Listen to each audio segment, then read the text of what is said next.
Welcome to the Deep Dive. Today we are tackling a real beast of a book, Chris Whitaker's All the Colors of the Dark. It's huge, it's sprawling, it's literary fiction meets thriller, and we're here to basically give you the map. This is a 600-plus page journey set mostly in the Missouri Ozarks, spanning decades. Readers have called it astonishing, but also, a book that almost destroyed them. Think a little life levels of emotional intensity for some. Right, and that intensity is definitely Whitaker's thing. But the feedback we've seen suggests it wasn't always smooth sailing. People mentioned pacing issues, a middle that really dragged for them, and honestly some pretty confusing subplots. So our mission essentially is to cut through all that. We want to give you a clear picture of the core story, the main characters like Patch McCauley, and untangle those plot points that left readers wondering, what exactly just happened here? We'll hit the timelines, the big coincidences, all of it. Okay, let's lay the groundwork. It kicks off in 1975. We meet Patch McCauley. He's 13, an orphan, has only one eye. He does something incredibly brave, saves his crush, Misty Meyer, from an abductor, this guy named Eli Aaron. But the twist is Patch gets taken instead, and that single event basically launches everything, especially for his best friend, Saint, who then spends decades trying to find him and get justice.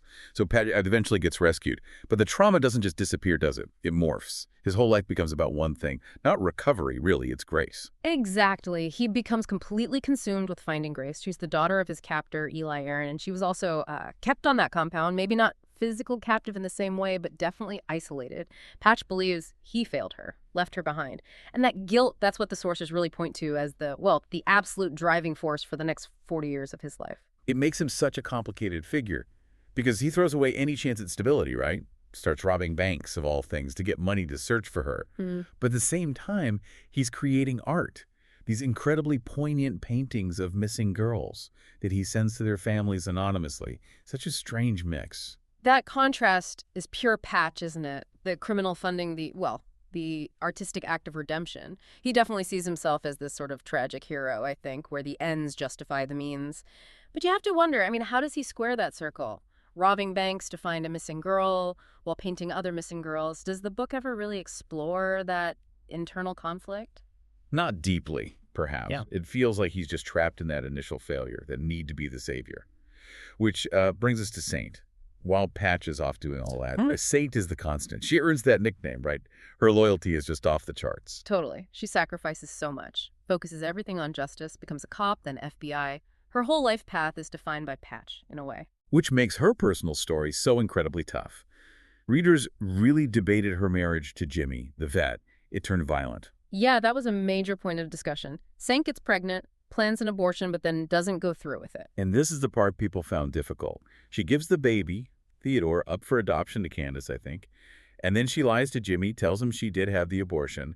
Some readers felt that was a huge plot hole, like, why not just report the abuse? Well, that's where the interpretation of her saint persona comes in. For many, it wasn't a plot hole, but a reflection of her character, and maybe the grim reality of her options. It was seen as this, incredibly difficult act of selflessness. She likely knew Jimmy, being violent and controlling, would fight for the child if he knew. So the lie, however ethically gray, was maybe the only way she saw to guarantee Theodore's safety, protect him from that cycle of violence. So she sacrifices her own chance to raise her son, her own emotional closure, for his protection. It really underscores that she protects everyone but herself, and maybe hints at how broken she felt the system was, that she couldn't trust it to help. Absolutely. It's a brutal choice. Okay, before we dive into the really tangled plot stuff, we need to touch on Misty Meyer again, the girl Patch saved right at the beginning. Right, Misty. She comes back into Patch's life later on. They have a brief relationship, a daughter, Charlotte. But then Misty gets sick, cancer, and dies. So Patch becomes a father. That's huge. But it also feeds into that reader frustration, doesn't it? That Patch always seemed to prioritize finding the idea of Grace, or maybe the simpler connection with Misty, over Saint. Yeah, that's a recurring critique. The feeling that the real story, the emotional anchor, was always Patch and Saint. But Patch, maybe because he felt so damaged or just obsessed, couldn't fully commit to that until the very, very end. He kept her at arm's length emotionally. Okay, let's shift gears. Let's talk about the plot mechanics, especially the parts that readers found, hard to believe, the coincidences. This is where people felt the story sometimes lost its footing.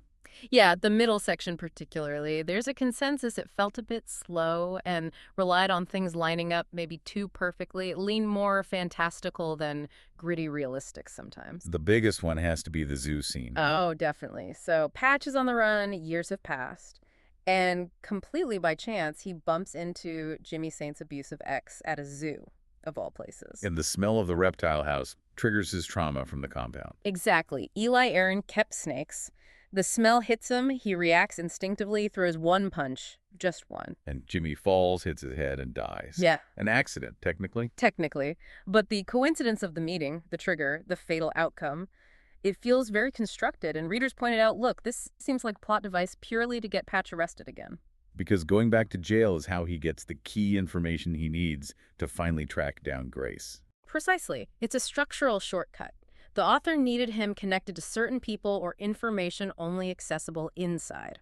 So realism kind of takes a back seat to move the plot forward. It works narratively, but yeah, it stretches belief for some. Okay, now for the really tangled bit. The whole backstory with Sheriff Nix, Dr. Toombs, and Callie Montrose. This confused a lot of people. Let's try to lay it out clearly. Right, let's break it down slowly. This is why that theme of institutional rot you mentioned really comes into play. We have Dr. Marty Toombs, who seems like a respected town doctor but is also secretly performing illegal abortions. And then there's Sheriff Nix, Yep. the local law enforcement. And crucially, Nix and Toombs used to be lovers. Correct. So there's already a layer of compromise, a potential conflict of interest right at the top of the town's structure. And that relationship has devastating consequences. Toombs performs an abortion on a young woman, Callie Montrose. Yes. And Callie was pregnant because she'd been raped by her own father, Robert Montrose, who is also a cop. Wow. Okay, so rape by a cop father, illegal abortion. And then tragedy. Callie dies from blood loss after the procedure. And Sheriff Nix covers it up. Nix covers it up. Toombs ends up taking the fall, gets convicted of Callie's murder.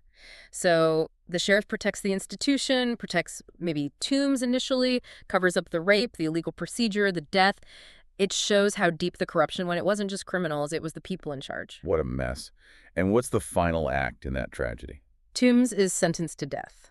On the very day Toombs is scheduled to be executed, Sheriff Nix, probably eaten up by guilt, maybe seeking some kind of warped justice or revenge for Toombs, he goes and kills Robert Montrose, Callie's father, the rapist cop. And then Nix commits suicide. And then Nix commits suicide. It's this incredibly bleak cycle of violence, secrets, and corruption spanning years, all rooted in that small town. Okay, so decades of this darkness, we finally get back to the main thread. Hatch finding Grace. What was the big reveal there? Why did it take so long? The key was the name, Eli Aaron. That was an alias. His real name was Robert. Saint eventually figures this out, talking to nuns who knew him as a child. All the searching under Eli Aaron was hitting a brick wall because the foundation was wrong. And Grace herself? She wasn't physically locked up the whole time? Not like Patch was, no. It was psychological confinement. Here's the really crucial bit. Grace actually saw the news stories about Patch over the years, the descriptions, the one eye, maybe his art. She knew he was looking. But she couldn't reach out. Because Eli Aaron or Robert had threatened her. He promised that if she ever tried to escape or contact Patch, he would find Patch and kill him instantly. So she was trapped by fear, by the psychological manipulation. It was the only life she knew. That changes everything. The whole 40-year quest wasn't really about rescuing someone physically trapped, but someone trapped by a threat, by a lie. Which makes the ending interesting. Readers called it rushed. After all that time, Patch finds Grace, and their actual reunion is, what, like 20 minutes long? It's incredibly brief, almost jarringly so. Eli Aaron shows up. Almost immediately there's a confrontation. Patch kills him self-defense. And then that's kind of it. The obsession that fueled the entire novel just evaporates. The speed suggests, I think, that the author wasn't aiming for a grand romantic reunion.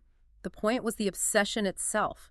Once Patch fulfilled that self-imposed mission to save her, the ghost he'd been chasing vanished. So Grace wasn't the end game, the obsession was. Yeah. And letting go of it is what finally frees Patch. They part ways, right? Grace becomes almost an afterthought. Pretty much. They both get a kind of peace by letting go of each other, of that shared trauma and the destructive bond it created. Which finally allows Patch to turn towards Saint. So Saint arrests him first for Jimmy's death. Yeah. But then at the very end, she helps him escape. She does. The book says she laid foundations so strong she could not be questioned. She uses her position within the FBI, bends the rules, maybe breaks them based on her own sense of justice, her loyalty to Patch. So choosing loyalty over the letter of the law. Exactly. And the story ends with Patch, Saint, and Charlotte Patch's daughter, with Misty finding some kind of peace together on a sailboat. That decades-long bond finally gets its chance once the obsession with Grace is gone. It's quite a journey. So if we distill the big themes Whitaker seems to be exploring. Well, intergenerational trauma is huge. You see how violence and pain are passed down, affecting everyone from Patch and Grace to Nix and Toombs. Then there's the moral certainty, or rather the lack of it, how poverty, addiction, corruption, especially in that Ozark setting, just eroded any clear lines between right and wrong. Characters like Saint are forced into these really compromised positions. Like her decision about Theodore. Exactly.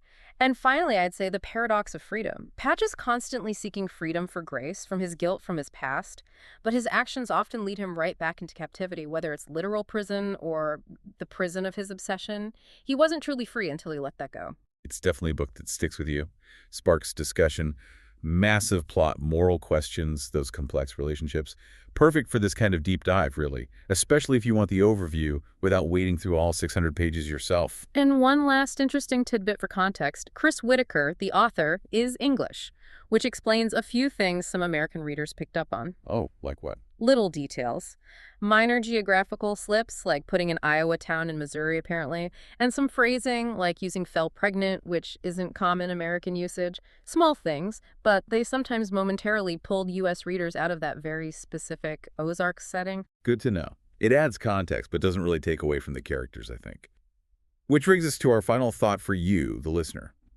Think about Saint. Her name is no accident, right? She's the patron saint, the protector, constantly sacrificing herself. Her devotion to Patch is absolute, even to the point of helping him escape after he, albeit accidentally, killed her abusive ex-husband. So here's the question. Where do you draw the line between Saint as this noble, selfless protector and maybe Saint as someone trapped in a pattern of accepting poorly reciprocated love? Is that kind of profound sacrifice always intertwined with deep personal heartbreak? Something to mull over. What's the real cost of that kind of unwavering loyalty? Definitely something to think about. Thanks for joining us for this deep dive. We'll catch you on the next one.